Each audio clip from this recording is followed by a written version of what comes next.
आज मैं अपने पिताजी की पुण्यतिथि के उसमें आया था और मैं रास्ते में आ ही रहा था तो मुझे एसएचओ साहब रोके और उसके बाद वहाँ एडिशनल एसपी साहब आए और मतलब मुझे ऐसे रोका गया जैसे कि मैं एक आतंकवादी हूँ। मैं अपने पिताजी को पुष्पांजलि अर्पित करने आया था और एक बेटे का यही कर्तव्य होता है कि वो अपने पिता को पुष्पांजलि अर्पित करे। मेरा ना कोई कोई इन्वॉल्वमेंट था किसी चीज़ में या कुछ था। मुझे ऐसे वहाँ थाने में रखा गया और बताया गया कि आपको डायरेक्शन नहीं है, आप लखनऊ जाइए यहाँ से। फिर एसएचओ साहब का मेरे को कल फ़ोन आया था, कहा आप लोगों के भाई लोग कुंवर शारदेन मोहन सिंह और आपके परिवार में अन्य सदस्य और कुंवर वेंकटेश मोहन सिंह जी का ये कहना है कि परिवार में आपको कार्ड नहीं मिला है और कार्ड ना मिलने के कारण आपको नहीं आना है, आप उस परिवार का हिस्सा नहीं है। वो लोग उन लोगों का ये कहना है कि वो दो भाई हैं।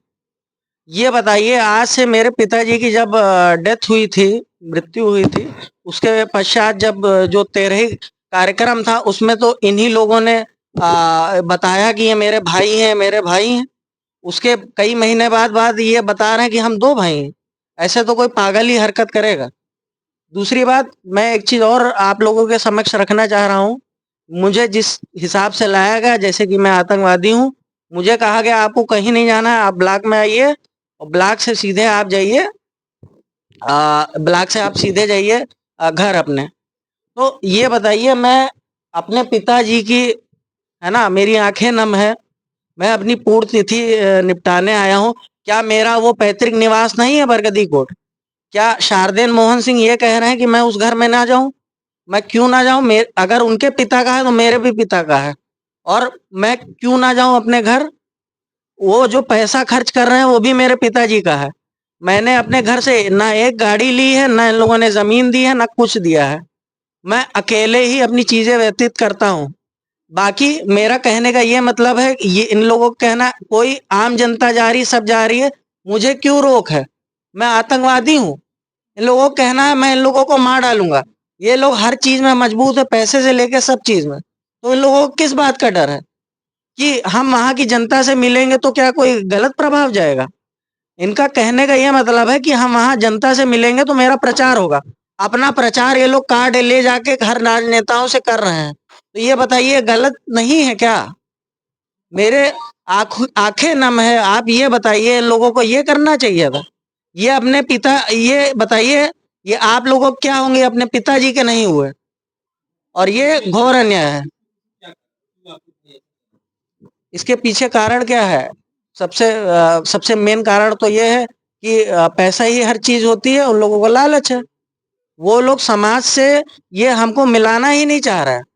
अगर मैं वहां जाता तो ये लोग जान रहे हैं, मैं भी 4 लोगों से मिलता कि लल्ला भैया के 4 लड़के हैं, ये सब पूरा समाज जानता है। मैं तो डीएनए टेस्ट के लिए भी तैयार हूँ। डीएनए टेस्ट कराए और मुंह पे बोलूंगा, मेरे सामने आए शारदेन मोहन सिंह और वेंकटेश मोहन सिंह, देखे दम है। शेर का लड़का हूँ, अकेला ही काफी हूँ। और ये मीडिया के माध्यम से मैं बता दे रहा हूँ कि आके सामने हमसे बात करें। और ये पीठ पीछे नहीं चल पाएगा, हो गया बहुत। अगली रणनीति क्या है? पहले यही है, ये लोग अपना पारिवारिक इनका खुद ही मतभेद है। ये लोग क्या लड़ेंगे इलेक्शन? ये लोग कुछ कर पाएंगे? प्रधान ही नहीं जीत पाएंगे। लिख के ले लीजिए हमसे। इन लोगों ने अपने गांव में एक लाइट तक नहीं लगा गई है, पूरा भ्रमण करके आया हूँ। गांव वाले कैसे अंधेरे में वहां पे व्यतीत करते हैं जीवन? अपना तो अंदर बैठते हैं, अपना ये कंप्यूटर वो क्या नाम है, टीवी देखेंगे, ये देखेंगे और मोबाइल चलाएंगे। कोई मतलब नहीं है, फोन स्विच ऑफ। काम होने के बाद काम खत्म सबका। कोई किस जनता से मतलब ही नहीं है इनका। ये लोग खाली आप लोगों का यूज करते हैं। आप लोगों का इन लोगों में ठाकुर आपा है ही नहीं, प्योर ब्लड लाइन है ही नहीं ये लोग। और क्या, मैं तो मुंह पे बोल रहा, प्योर ब्लड लाइन नहीं है। आए डीएनए टेस्ट करा देखे, प्योर ब्लड लाइन हो। मैं तो अकेला हूँ, अकेले ही काफी अकेले आया हूँ, अपने सिस्टम के बदौलत आया हूँ और ऐसे ही जाऊंगा। और दम हो शारदेन मोहन सिंह ने सामने आके हमसे बात करें। बस मैं यही रखना चाहूंगा मीडिया के सामने।